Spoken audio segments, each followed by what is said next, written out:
primeira 2011, quando tudo começou, 16 towers. No ano passado a gente fez 350 casos, esse ano aqui a gente está programando fazer uns 400, 420. A gente está crescendo 15% esse ano, mas não vamos chegar nisso, obviamente, por conta da crise do Covid. 2011 a 2013 a gente fazia todas as towers na Hybrid OR, né, com anestesia geral. E em 2014 a gente começou a fazer a tower no Cath Lab, né, com sedação consciente, né, com a presença do time da anestesia no lab, né, nessa transição. E a partir de 2016 a gente passou a fazer o tower no Cath Lab, sem anestesia presente, claro, desde 2014, sem eco transesofágico. Isso possibilitou isso facilitou a nossa vida sobremaneira, de diversas maneiras, porque o pessoal da anestesia não tem que lidar com o esquerdo do time da anestesia mais. Como você sabe, aqui nos Estados Unidos a gente tem que ter um intervencionista e um cirurgião obrigatoriamente na sala, senão o procedimento não é pago, não é reembolsado para o hospital, né? Então a gente tem sempre, na sala fica um cirurgião, um intervencionista, que nesse caso eu faço 90% das towers do nosso programa, né? Então quase que, na maior parte das vezes sou eu, né? E o nosso Structural Heart Fellow, né? E aí temos duas enfermeiros na sala e um técnico de eco que vai fazer o eco ao final. Basicamente é isso, né? Nos Estados Unidos, não sei se vocês sabem, mas a maioria dos centros que fazem TAVR, o procedimento em si, ele é prejuízo para o hospital, dá muito pouco lucro a TAVR como tal, como procedimento. O que acaba dando lucro, obviamente, são os procedimentos que acontecem ao redor, a tomografia, o cateterismo que é feito antes, etc., né? Mas o procedimento em si, na maioria dos hospitais, não dá lucro. Claro que isso é um tema um pouco complexo, porque depende do tipo de hospital. Se o hospital universitário, o reembolso é maior, o hospital privado é menor, depende do estado. Mas, overall, o que acontece é que existe prejuízo na maioria dos hospitais, e nosso serviço ele é profitable para o hospital. O procedimento como tal, a gente gera um lucro substancial para o hospital. Então, tudo isso baseado nessa, né, enxugando os recursos durante o procedimento e reduzindo também. Outro detalhe importantíssimo é reduzir o tempo de internação. Aqui, os procedimentos são pagos com um pacote, né? Então, assim, é o pacote da TAVR. Se o paciente ficar um dia no hospital, se ficar 10 dias, tudo que acontecer naqueles 10 dias é tudo incluído naquele DRG. Então, não vai ter $1 a mais. Então, a gente tem que tentar mandar o paciente para casa o mais rápido possível e, obviamente, evitar a readmission no hospital. Isso é uma outra coisa que penaliza a gente. Então, a gente teve que achar em tudo isso, quando a gente fala de minimalist approach, o minimalist approach ele não é só o procedimento, ele é tudo que engloba ao redor do procedimento. É o pré-procedimento, tentar fazer o workup do paciente o mais sucinto possível, o mais brevemente possível, reduzir o time to treatment do paciente, é importantíssimo, porque você vai ter normalmente um paciente em melhores condições para você tratar, né, no dia do tratamento,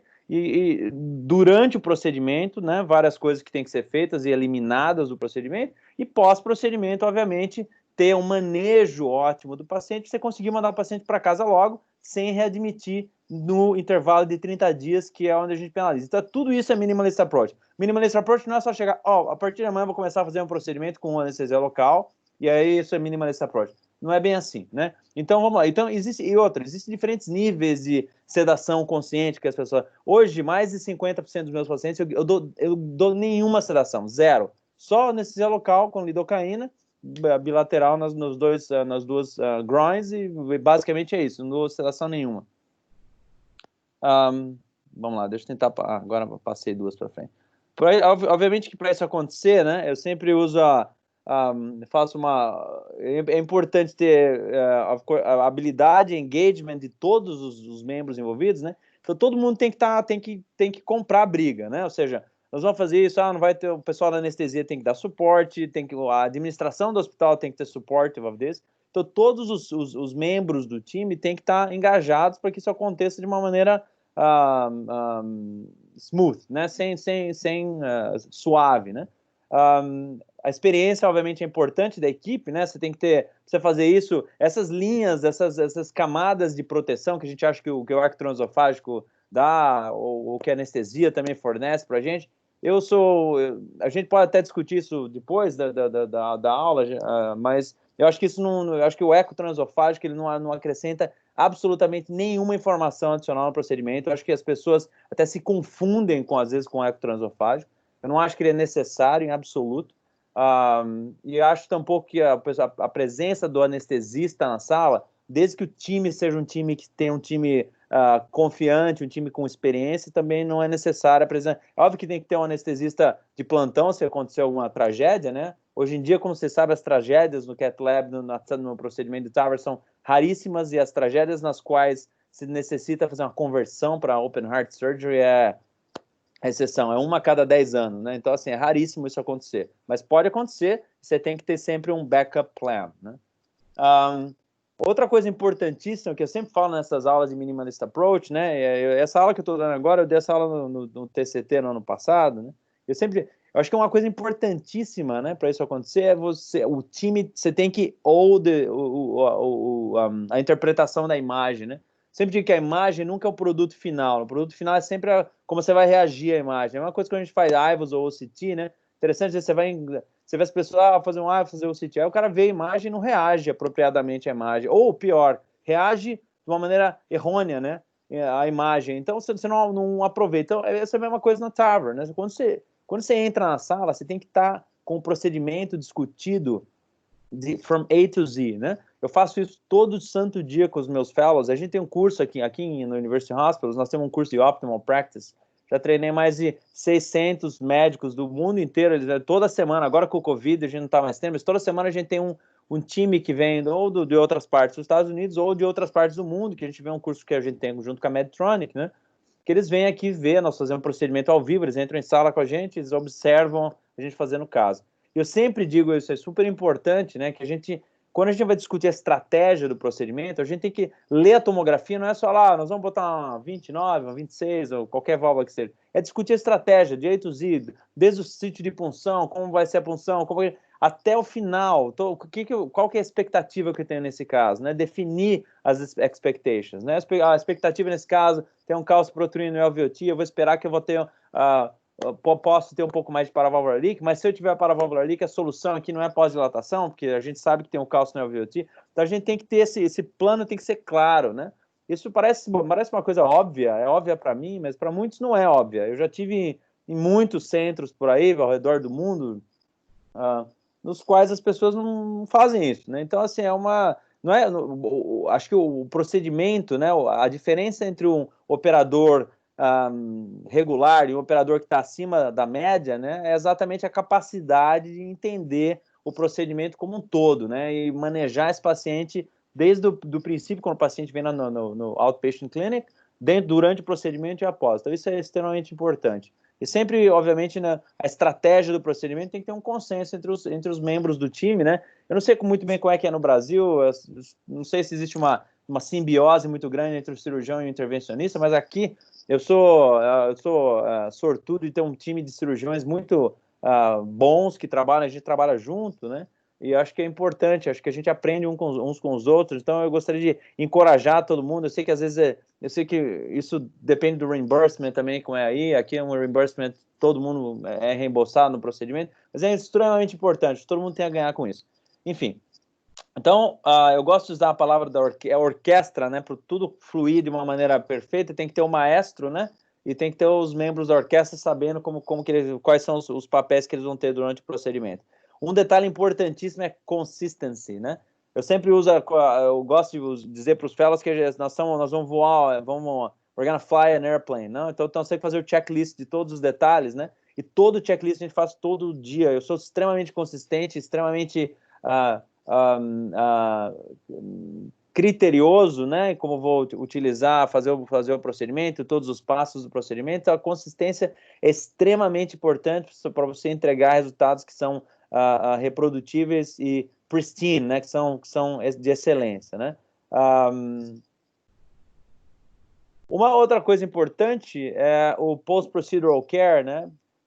O paciente sai da sala, ele vai ou para o andar, se o paciente sai sem marca-passo, ele vai para o andar, para um leito normal, né? Não de UTI, ou vai para o UTI se tiver com marca-passo provisório, se a gente mantiver o marca-passo até o dia seguinte.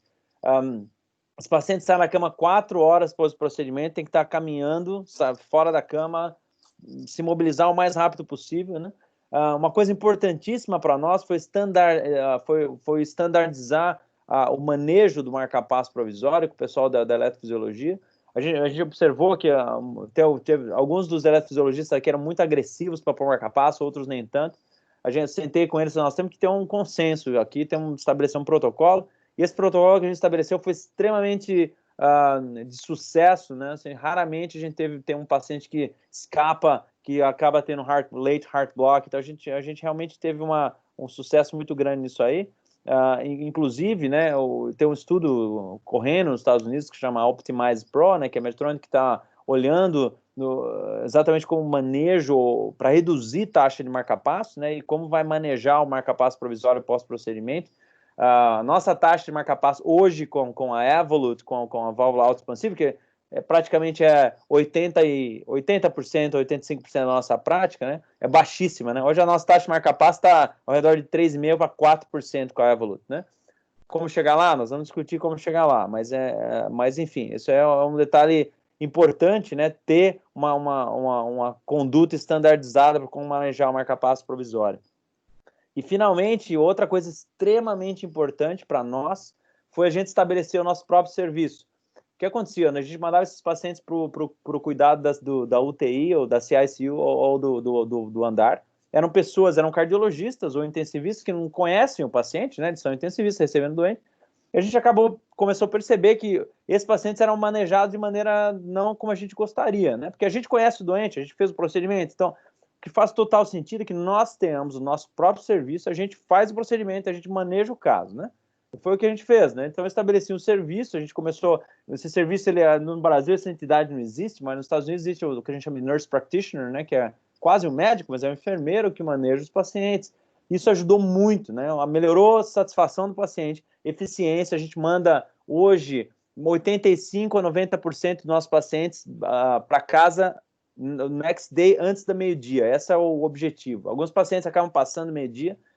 Next day é mais de 90%, mas antes do meio-dia, 85% a 90% desses pacientes vão para casa no dia seguinte, antes do meio-dia. Esse é o objetivo que a gente tem traçado, até prova o contrário. Todos os pacientes têm que estar fora do hospital até meio-dia.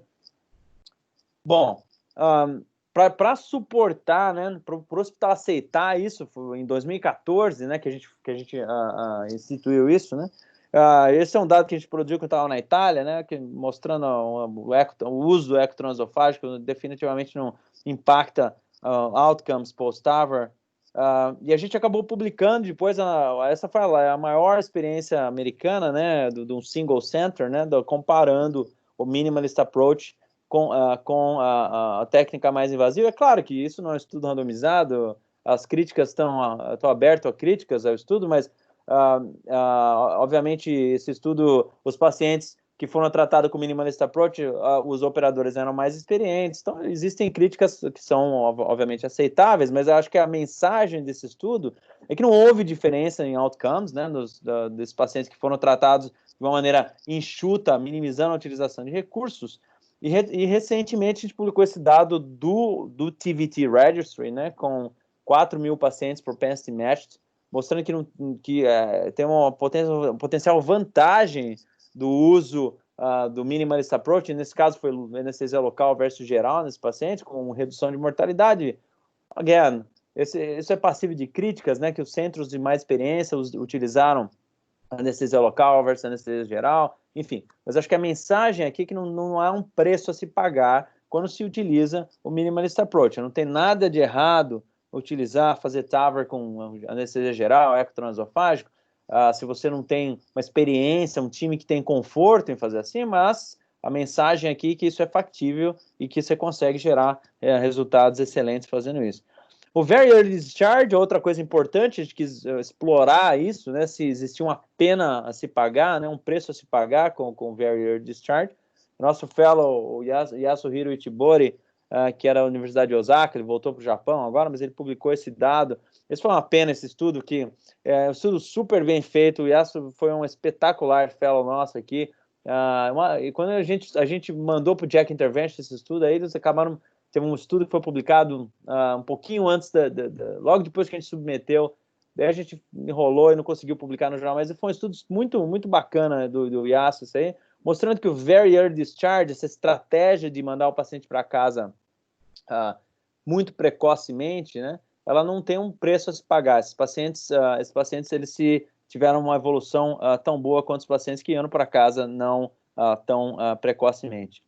Eu não vou tocar muito nesse assunto aqui de patient satisfaction, tudo isso aí.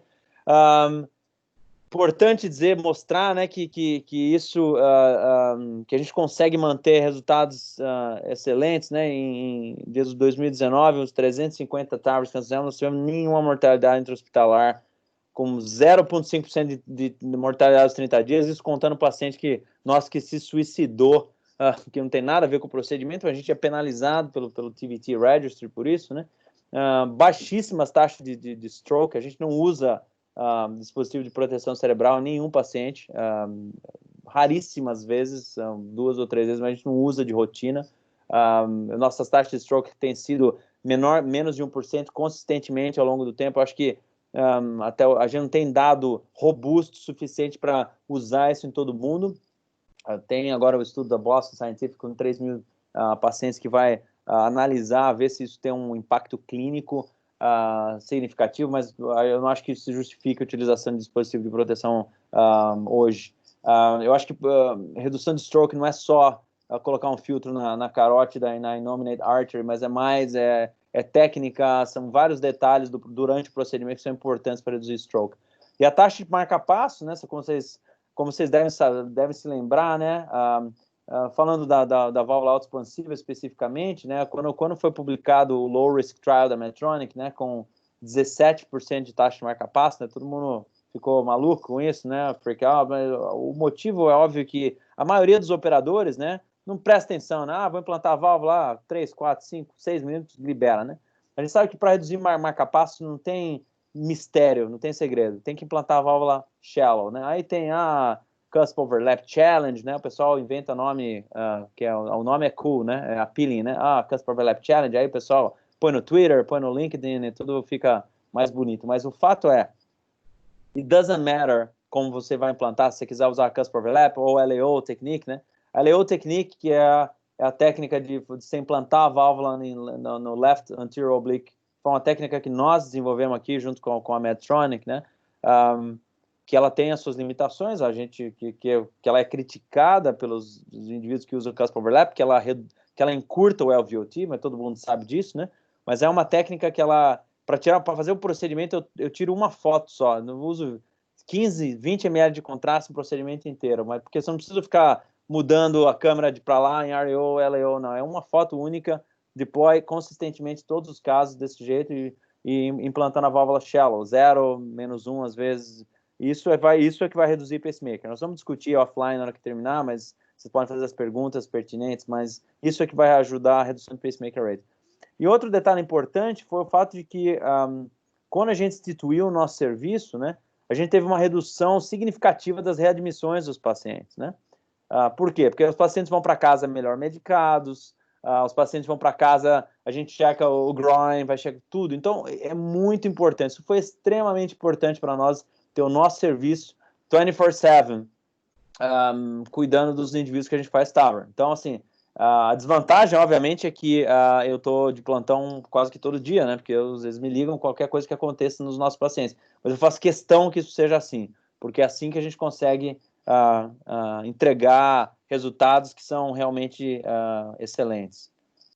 Só para concluir, então, aqui da Minimalist Approach para Tava, again, o Minimalist Approach tem diferentes níveis. Eu acho que o nosso nível de Minimalist Approach é o mais enxuto possível. Acho que é difícil a gente enxugar mais do que a gente enxugou o uso de recursos, né? Então, é seguro, ajuda realmente a improve the efficiency em todos os sentidos, né?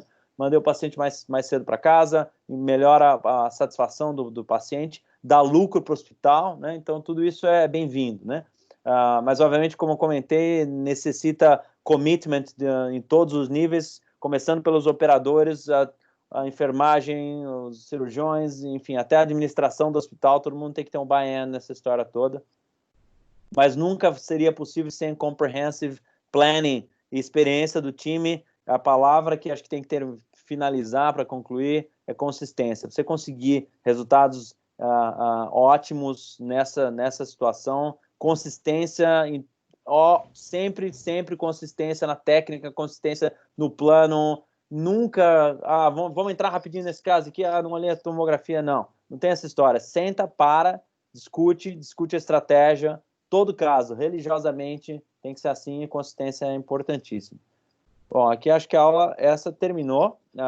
Como você quer fazer quase? Você quer abrir para perguntas? Eu acho que a gente podia agora discutir alguns tópicos aí, Guilherme. Parabéns, assim, não só pela aula, mas principalmente por ser um dos pioneiros dessa ideia da abordagem minimalista nos Estados Unidos e também no mundo inteiro. Realmente isso é uma iniciativa muito importante e certamente é o caminho para seguir. Nós temos debatedores aqui, o Cristiano Barcelos, que é o nosso cirurgião cardíaco, e ele também é hemodinamicista, e o Felipe Fuchs, que é intervencionista, fez formação na Alemanha dedicada à intervenção estrutural. Então, gostaria de passar a palavra para eles agora para fazer as considerações e perguntas em relação à aula do Guilherme. O Guilherme, bom, sensacional a tua apresentação, a tua experiência em relação a esse acesso minimalista no serviço. E eu queria te perguntar como é que vocês fazem, assim, naqueles casos em que vocês têm que fazer uma conversão, qual é que é a participação do cirurgião junto com a tua equipe? Como é que vocês trabalham, tu como hemodinamicista e o cirurgião? Quem é que cuida de acesso, enfim? Essa é uma pergunta ótima. Só para te dar a perspectiva, é interessante, essa pergunta é importantíssima, porque quando eu cheguei aqui em 2014, né, o pessoal da cirurgia que estava aqui, eles não eram muito envolvidos no procedimento. Acho que quase nada, praticamente. Tem um cirurgião que ele era supportive do programa, mas era um cirurgião mais antigo, que nunca entrava no procedimento. Raramente os cirurgiões entravam, eles sentavam na sala de controle ali, ficavam lá, checking na Facebook page, né? E aí só para constar que eles estavam ali e para a gente poder cobrar o procedimento. Isso mudou substancialmente mais recentemente, um ano e meio, 2 anos atrás, quando nós contratamos cirurgiões diferentes que são realmente envolvidos no procedimento. Isso é muito bem-vindo, né? Então, hoje os cirurgiões, e aí foi interessante que eles tinham alguma experiência com TAVR, né? O chefe da cirurgia aqui, o Mark Pelletier, veio do Brigham, e o Chris Baeza, ele é chileno, na verdade, ele treinou na Cleveland Clinic, voltou para o Chile, e aí voltou para os Estados Unidos. Eles são extremamente envolvidos no procedimento. Hoje em dia, né? O Chris até comenta, ele falou, pô, eu fiz um fellowship de 1 ano com você, agora eu tô... Hoje eles estão super treinados no procedimento, então eles têm condição hoje de tocar o procedimento from A to Z, desde o planning até pegar acesso, tudo, né? Eles podem, hoje eles têm capacidade de fazer tudo.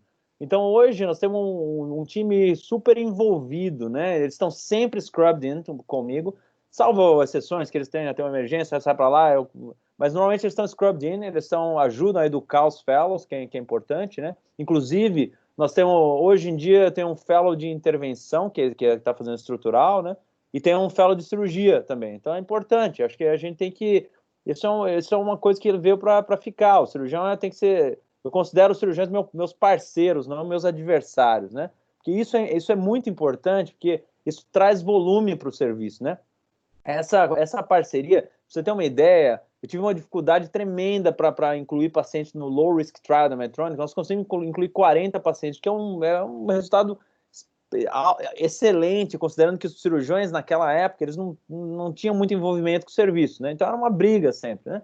Hoje não, hoje o cirurgião ele não tem muita resistência à indicação de TAVR em pacientes, porque eles estão envolvidos, né? Então é importantíssimo. Agora, conversão para Open Heart Surgery, a última vez que isso aconteceu aqui foi 3 anos atrás. Assim, hoje as complicações que existem, elas são raríssimas. Você tem que, para começar, né? Se tiver que abrir um paciente na sala de emergência, raramente o paciente vai sair, né? Mesmo que você esteja no OR, a coisa não vai correr bem, né?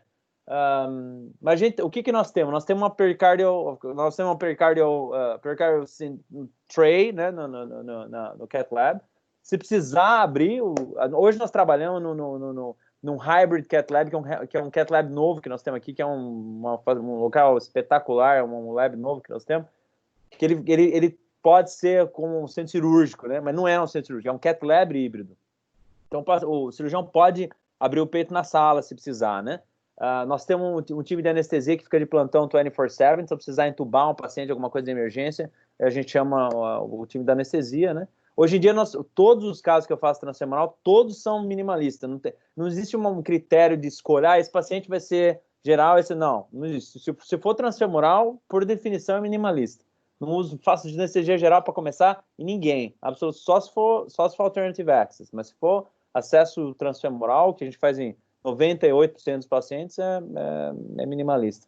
Eu falei muito, né? Não sei se e totalmente percutâneo. Tu usa perclose em 100% dos casos. Sim, totalmente percutâneo. Totalmente percutâneo, a gente faz totalmente percutâneo desde 2013. A gente, totalmente percutâneo, às vezes a gente usa Manta, aquele novo dispositivo, mas eu prefiro o Perclose, por vários motivos. Primeiro, pelo custo, né? O Manta é muito mais caro. E segundo, que o Perclose permite você rewire, né? O Manta não. O Manta, se não funcionar, aí você não tem como rewire, né? Aí tá o Manta a gente não tem no Brasil, Guilherme, mas é um angiocil maior, né? Exatamente. O problema dele, Alexandre, é que o Manta você não consegue... É uma tentativa única, né? Você não consegue passar o fio de novo como você passa no ProGlide, né? Então, se não funcionar, aí você tem que passar... Aí tem que go up and over, pôr um balão, tal.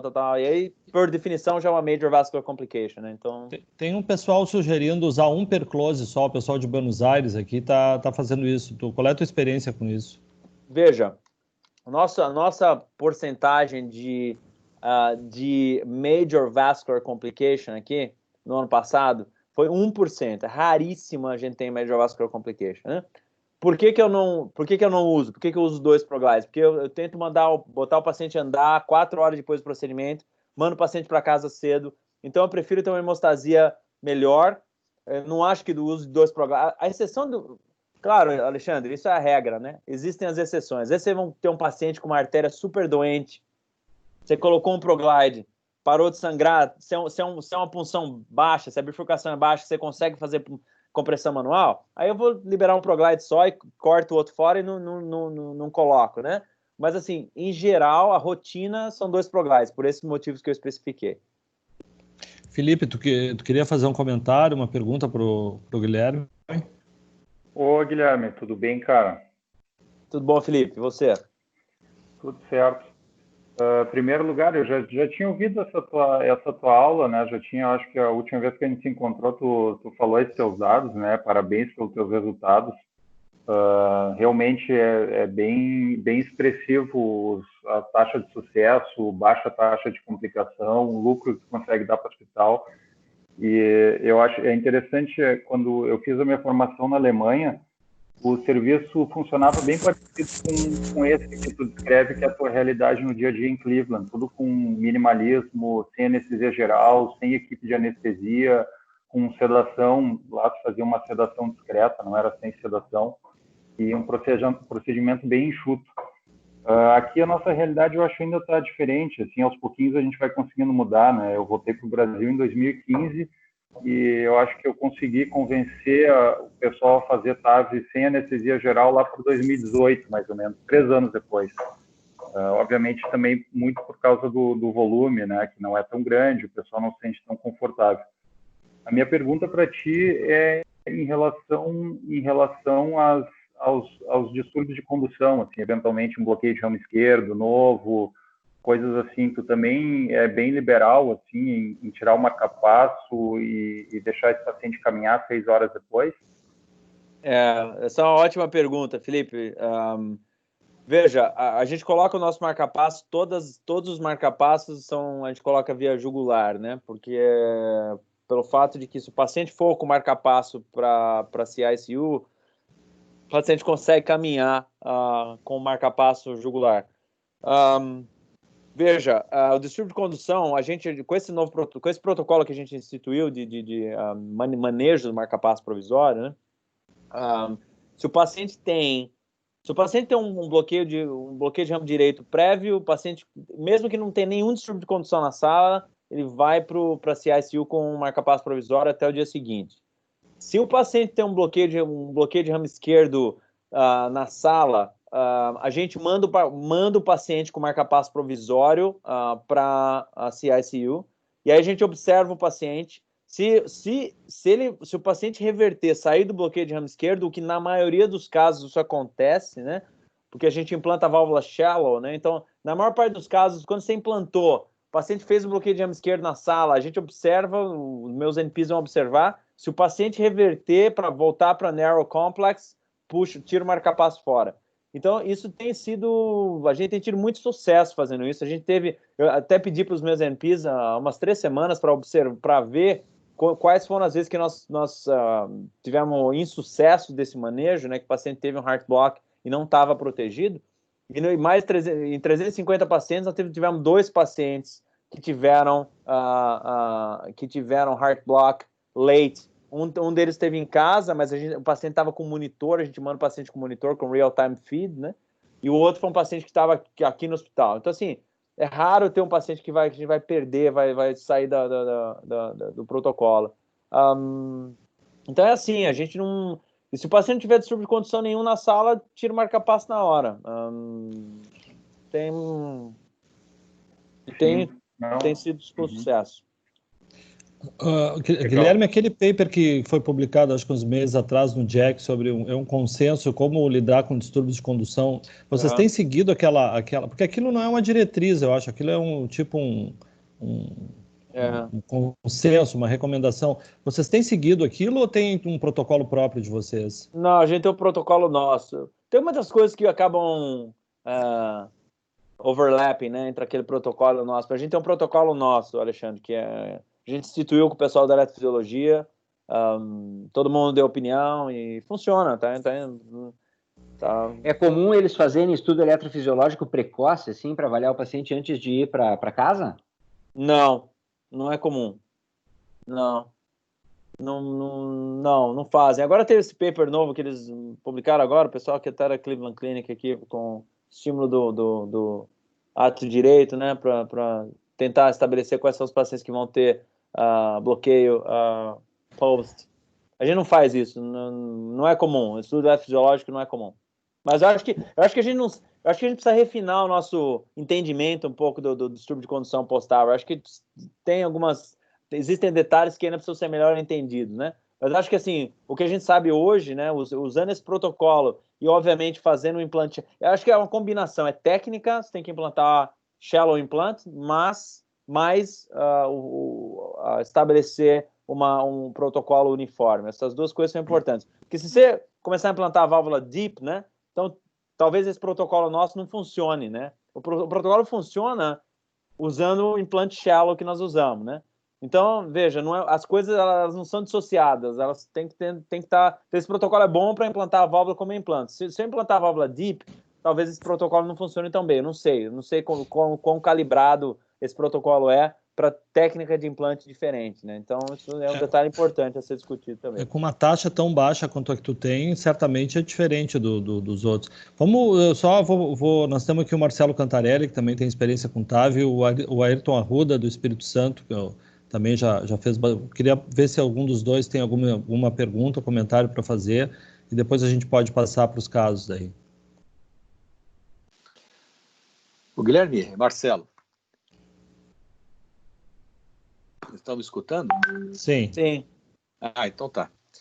Não, a gente tem feito esse approach minimalista também, sabe? E a diferença que a gente vê realmente é absurda, é isso que você coloca. O que a gente tem feito mais é com válvula balão expansível, sabe? Essa é a maior experiência que a gente tem. Mas é impressionante a taxa de marca-passo que você faz com esse implante mais alto, que é praticamente o que a gente vê com o balão. O detalhe, realmente, aqui em sala, eu ainda não dispensei o anestesista, porque praticamente o serviço de hemodinâmica, exceto praticamente os 3 hospitais que a gente atua aqui, eles têm uma equipe dedicada à hemodinâmica, mas a gente já tem feito sedação. E sedação já é uma coisa que a gente tem usado também, inclusive, para angioplastia coronária. E angioplastia, na verdade, acabo dispensando o anestesista há muito tempo. E há muito tempo que eu faço consideração, até achei interessante você fazer sem nada, né? Mas para conforto do paciente, você faz 1,5 miligrama de midazolam com mais 5 microgramas de fentanil e fica uma maravilha, cara. Fica muito legal. Mas é interessante saber que você faz só com anestesia local. E com anestesia local existe uma técnica que eu aprendi com um cirurgião de hérnia, que o cara opera a hérnia com anestesia local, que é misturar um pouco de bicarbonato na xilocaína. Isso potencializa um pouco da ação, melhora, aumenta a durabilidade e tira aquele ardor inicial, aquela ardência da xilocaína. É só um toque aí. E quanto à questão de marca-passo, enfim, a gente tem feito isso, retirar, se não tiver nada, tira, tal. A minha pergunta para você é o seguinte: se você tem feito aquela história para tentar usar o mínimo de material, se você está dispensando já o cabo do marca-passo e usando o fio, na verdade, o Safari ou o Confida para fazer o marca-passamento. Oi, boa noite a todos, Alexandre. Deixa eu só emendar, eu acho que está ótima a pergunta. É o Ayrton aqui. Tudo bem, Alexandre, Guilherme? Oi, beleza, Ayrton. Tudo bem. Nós temos feito muito aqui a Accurate Nel, e com a Accurate Nel a gente usa com frequência o fio do marca-passo. O último caso que nós fomos fazer, entretanto, nos deixou com a pulga atrás da orelha. O fio estava ótimo, estava na curvatura maior da aorta, mas quando a gente foi fazer a predilatação, colocava 180, não estimulava. Achamos que era alguma refratariedade, fomos de 120, 130, e aí dava certo. Mas quando eu começava a insuflar o balão, percebi que por 4 vezes perdi a captura. E usamos marca-passo. Mas na Accurate, a gente tem uma taxa de marca-passo também muito baixa.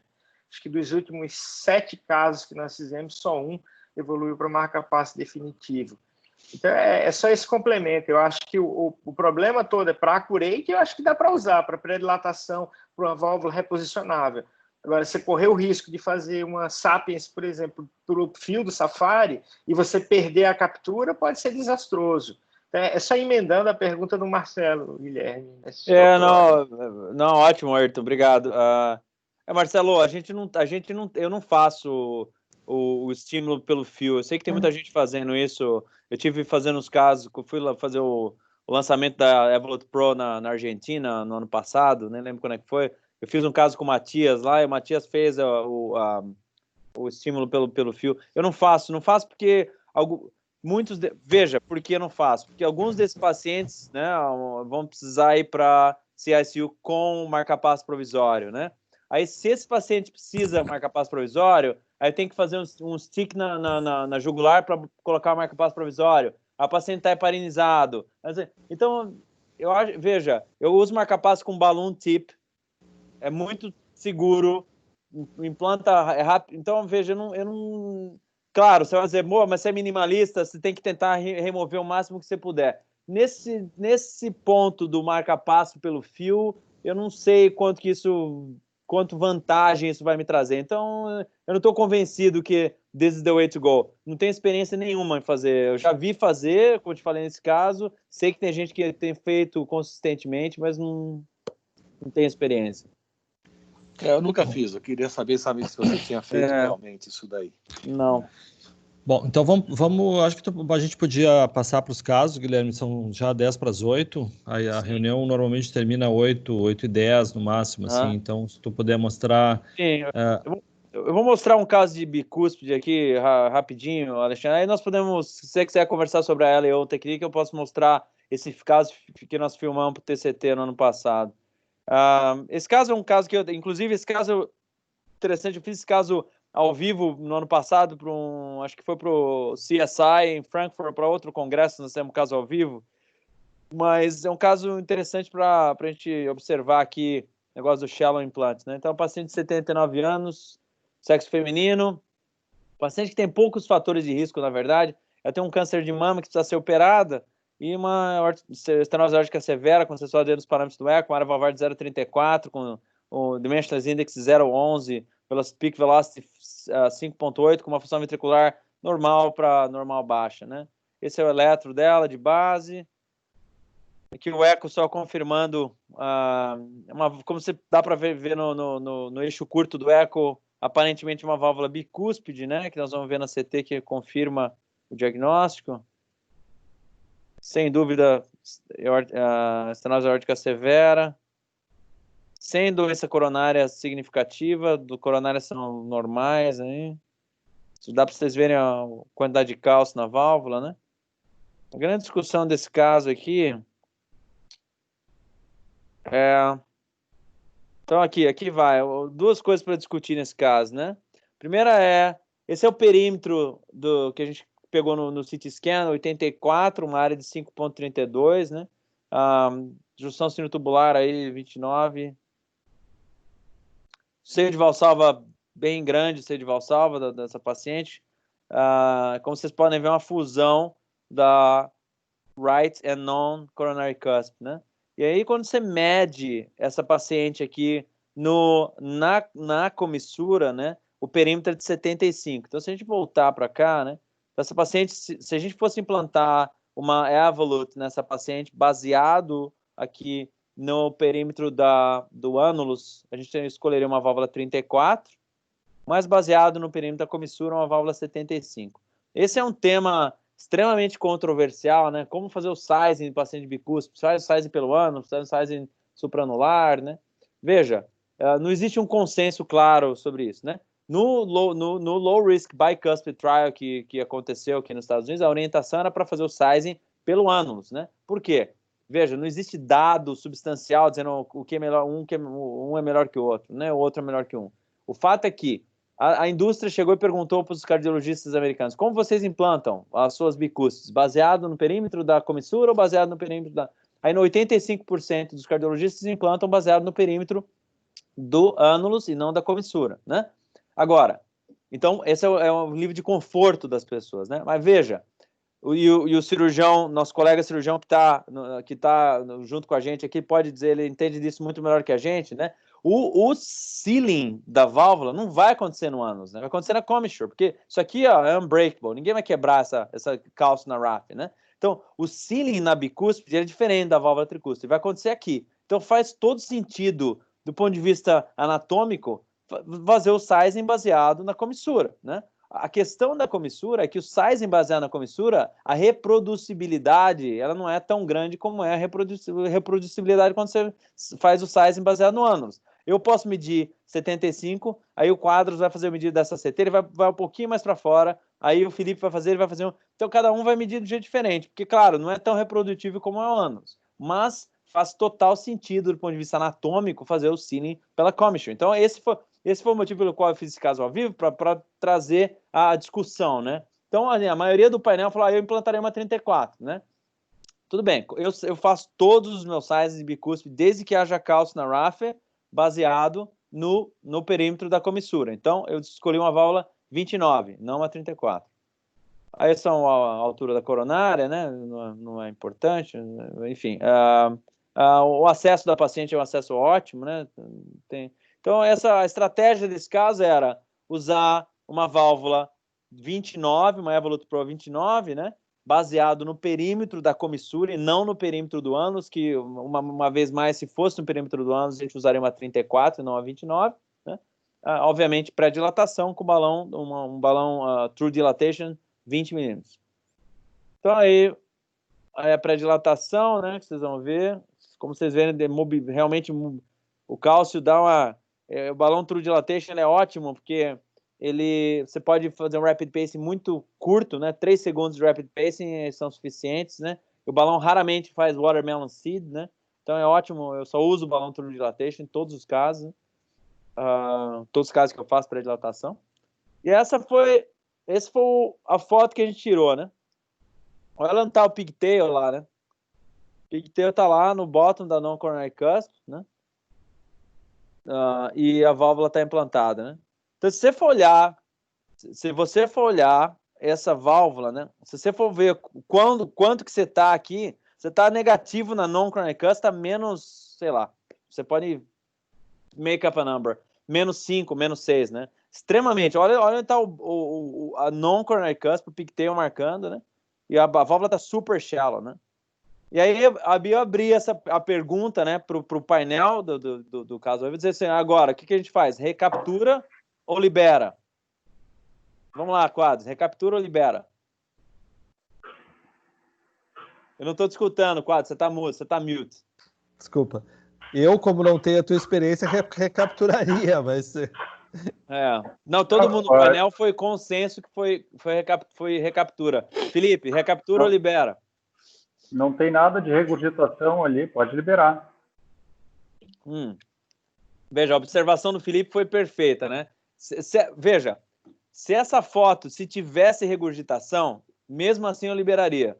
Mas não tendo regurgitação, aí você está feito, né? Então, veja, quando esse caso é só para mostrar, né, que, veja, realmente o sealing vai acontecer na comissura, né? Não vai acontecer no ânulus, né? Então, quando tirar essa foto, todos os membros do painel, consenso do painel, recaptura. Falei, olha, eu vou respeitosamente discordar do painel, eu vou liberar, porque esse é o this is the point I'm trying to make, né?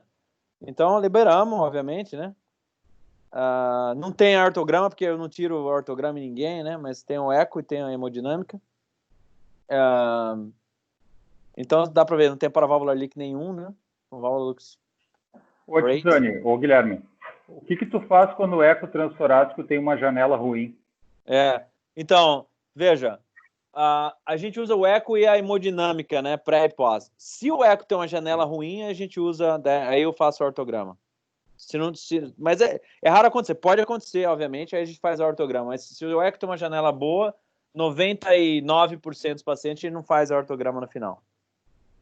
E para definir a eventual pós-dilatação, como é que tu define daí? Pelo eco? Essa é uma ótima pergunta, né? Exato, pelo eco, né? Veja só esse caso, né? Dá para perceber que a válvula está um oval shaped aqui no eixo curto do eco, né? Mas quando você olha, não tem paraválvular leak e adicionalmente a isso, né?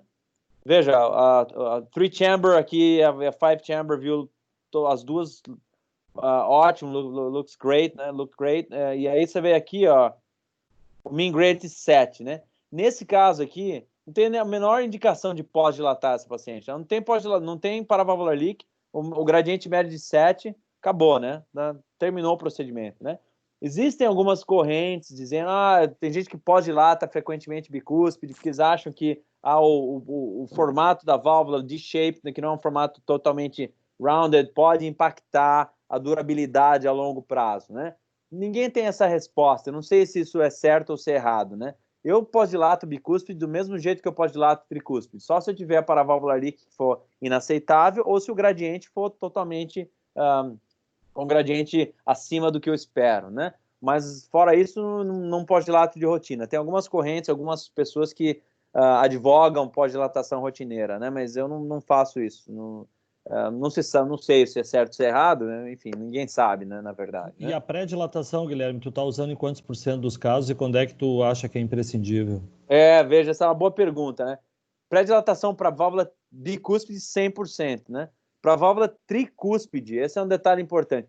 Nos Estados Unidos, a porcentagem de pré-dilatação é ao redor de 30% a 35%.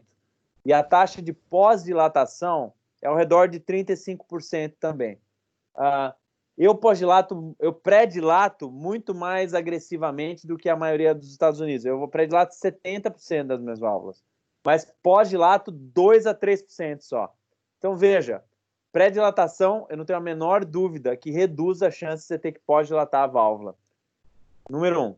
Número 2, não existe nenhum dado que mostre que pré-dilatação aumenta a chance de stroke ou complications in general. Então, esse é um outro detalhe importante. Terceiro detalhe, quando você pós-dilata a válvula, você tende a ser mais agressivo, você tende a usar um balão maior, porque você quer pós-dilatar. Então, essa é onde você vai cometer o erro e vai romper o ânus, né? E número 4, quando você pré-dilata a válvula, e aqui estou falando do implante da válvula autoexpansível, você tem muito mais, quando você vai implantar, como você aumentou um pouco a área valvar, normalmente quando você cruza, raramente a pressão cai, então você tem muito mais tempo de você implantar devagarzinho, como tem que ser, né? Então a pré-dilatação ela ajuda nisso também. As pessoas dizem, mas você tem receio de pré-dilatar em paciente com função ventricular ruim? Zero, receio zero, não tenho receio nenhum. Veja, porque o uso do balão true dilatation, você rapid pace por 3 segundos, né? Para começar. O varão raramente faz watermelon seeds, então é um rapid pace por 3 segundos, os pacientes toleram super bem. Eles toleram muito melhor a pré-dilatação do que se você tiver que cruzar a válvula sem pré-dilatar, né? Aí quando a pressão cai, você tem que implantar rápido. Aí não ficou bom, aí você recaptura. Essa recaptura, vai e vem de recaptura, tem que ter muito cuidado. Isso sim você tem que respeitar muito em paciente com função ventricular ruim. Você tem que nail da primeira implante, senão você começa a recapturar, esses pacientes não toleram bem. A recaptura como tal, nós vamos publicar um paper agora, já está aprovado no JACC Intervention, quase 1.000 pacientes do SURTAV e do Low Risk Trial, mostrando que a recaptura ela é segura, mas obviamente esses pacientes com função ventricular ruim, eles não estão representados nessa amostra, né? Eu te digo, eles não toleram bem. Então a pré-dilatação ela ajuda todos esses aspectos. Então eu pré-dilato muito, sou bem liberal na pré-dilatação. Guilherme, Gilberto Nunes, tudo bom? Oi, Gilberto, tudo bem e você? Tudo jóia? Parabéns pela apresentação e pela experiência aí, fantástica, viu? Obrigado, prazer te ver, Gilberto. Igualmente. Só te perguntar rapidinho, como é que tu faz o sizing do balão da pré-dilatação? Sempre muito conservador, Gilberto. Só uso o balão 18, 20 ou 22, nunca maior que 22, não precisa. Pré-dilatação é só para preparar realmente a válvula, né? Sempre baseado no diâmetro mínimo, no menor diâmetro que o balão vai ter contato. Normalmente é do left ventricle outflow tract, né? Normalmente esse é o menor diâmetro. Quando tem cálcio, a receita mágica é o mínimo diâmetro menos 1, né? Quando você vai usar o balão true dilatation, né? Mas, como eu te disse, mesmo que o paciente tenha um ânulus gigante, o LVOT grande, eu nunca uso balão maior que 22 para pré-dilatar. Não precisa. Se você usar um balão muito agressivo, você corre o risco, é raro acontecer, mas você corre o risco de ter o paciente com insuficiência aórtica aguda. Como você sabe, é uma situação dramática, né? Então, baseado no mínimo diâmetro, normalmente é na via de saída. Bom, vamos passar para aquele teu filme, então, que a gente já está passando das 8. Exato, vamos lá, então. E aí tu fala do implante em LAO e a gente pode finalizar, então. Então, vamos lá. Deixa só o filme. Esse foi um caso que a gente filmou para o TCT. Vou mostrar aqui só a parte que interessa do caso. Vamos lá. Então, aí nós estamos checando a válvula. Deixa eu passar para frente aqui um pouquinho. Bom, então lá, estamos com o Safari no ventrículo, né? E vamos... deixa eu passar para frente. Estou eu, meu cirurgião. Claro que esse caso tem mais gente na sala. Nós temos uma Scrub Tech, né, na sala. Porque é o caso que a gente estava filmando, né, para o TCT. Então tem um showzinho lá, mas... enfim. Então tem o Fellow, né, que está aqui. Tem o nosso cirurgião, que está junto, Baeza, né? Então, assim, aqui, ó... esse caso, até o presente momento, a gente não tirou foto. Nós vamos passar agora a válvula cruzando o arco em LAO, né?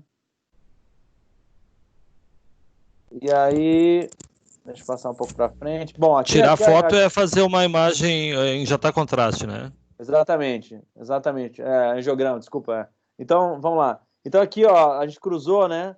Essa projeção que a gente cruzou agora, né, é a projeção que a gente tinha das cúspides alinhadas. A gente não tirou a foto, nós calculamos pela CT, né? Por que não tira a foto? Porque não precisa, mesmo que não esteja alinhada perfeitamente, quando você vai jogar a LAO, você vai sobrepor a cúspide direita com a non-coronary cusp e vai jogar a direita mais para cima um pouco. Quanto mais horizontal é a aorta, mais você vai jogar a direita para cima. Então, estamos indo LAO. Pronto. Jogou LAO, tirou o paralaxe. Aí, essa é a projeção de trabalho. Não vamos fazer mais nada. Não vai tirar mais foto em direita. Não tem drama. É uma projeção LAO. A gente sabe que isso vai encurtar a via de saída, né? Um pouquinho agora. Conhecido, né? Então, estamos indo. Vamos começar o implante. Deixa eu passar um pouco mais para frente aqui. Implante extremamente lento, né? Vai falando outro lugar, mas já entra. Quanto tempo, Moacir? 5 minutinhos. Vai falando com ela, pode falar. Eu vou falar. Ô, Moacir, teu microfone está aberto aí, Moacir. Então, a gente liberando a válvula, né? Lentamente, como deve ser, né? in LAO, né? No left anterior oblique. Muito devagar, né? Esse é um tempo real de liberação da válvula. Esse é o tempo real. A gente não está... essa imagem não foi editada. Isso realmente é o tempo real. Quanto a gente... Obviamente que eu estava narrando o caso, né? Mas é muito lento, né? Porque a gente tem controle, pré-dilatou, a válvula está tranquila ali. Tu tá sem pace aí, né? Sem pace. Sem pace. Eu vou fazer o pace agora. Vou começar o pace agora. E por que sem pace agora que tu vai começar? Porque não precisa. Não precisa fazer o pace só quando a válvula já está flaring para a esquerda. Aí agora você começa a pace. Não precisa fazer pace desde o começo, né?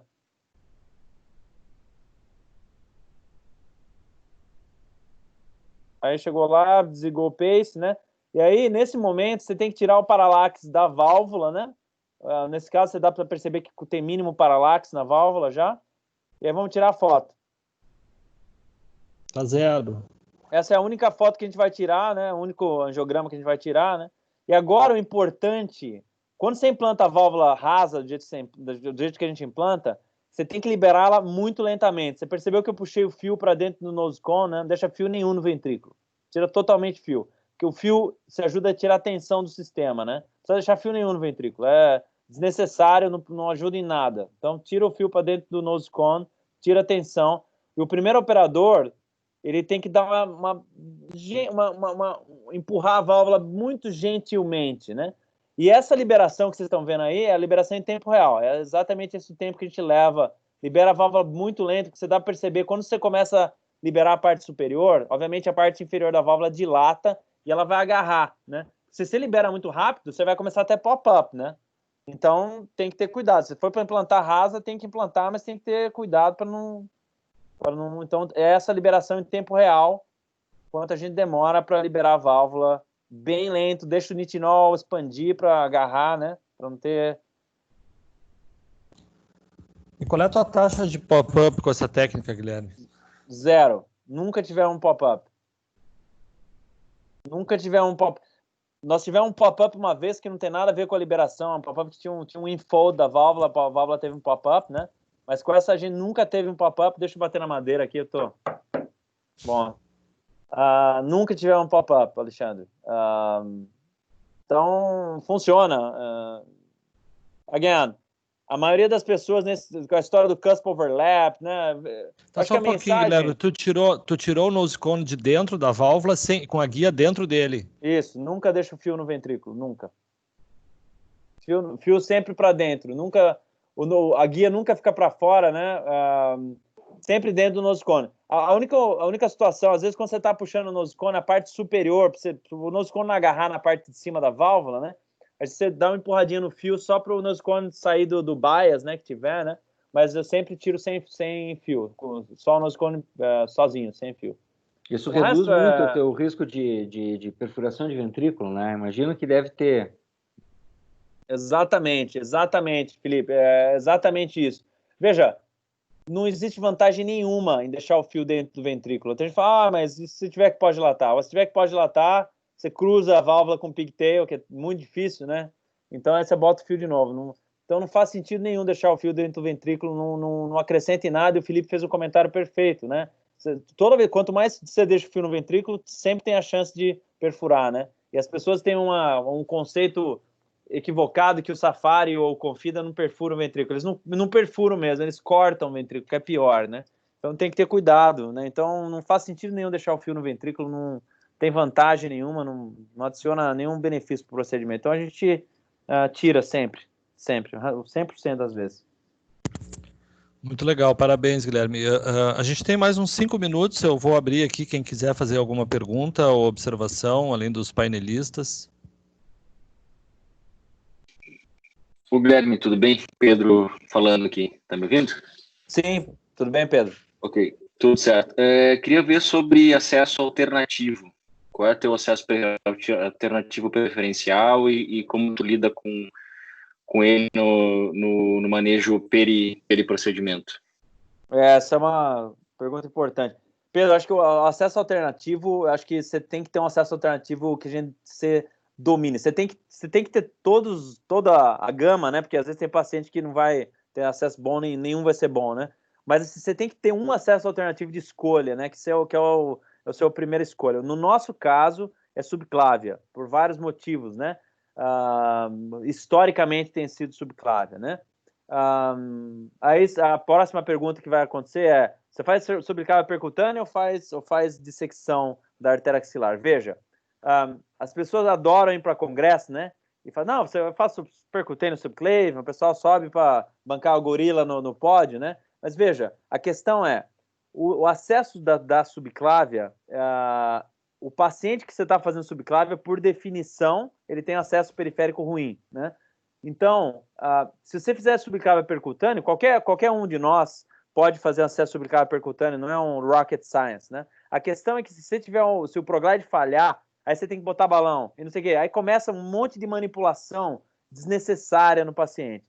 Para você pegar a artéria axilar, para o meu cirurgião, ele demora 5 minutos para dissecar a artéria axilar, né? Você tem total controle, né? Então, eu mando o paciente para casa no dia seguinte do mesmo jeito. Então, eu não vejo uma vantagem para o paciente em fazer subclávia percutânea. Não vejo, né? Dá para você fazer subclávia dissecção da artéria axilar com sedação, se quiser, né?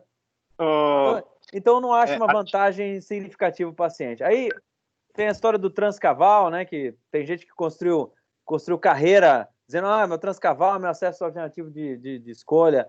Eu I don't buy it, não uso transcaval access. A gente já usou direct aortic. Eu fiz um caso uns 2 meses atrás que foi direto aórtico, o paciente não tinha acesso nenhum e a aorta ascendente era limpíssima. Fizemos direct aortic, é raro, mas acontece, né? Carótida também, raramente. Então, mas o acesso alternativo de escolha é subclávia, e com dissecção a gente não faz subclávia percutânea, porque eu acho que não acrescenta vantagem para o paciente. Só um detalhe, Guilherme. Aqui nós fizemos em Vitória 2 casos de subclávia, que o Fábio Sandoli ajudou a gente.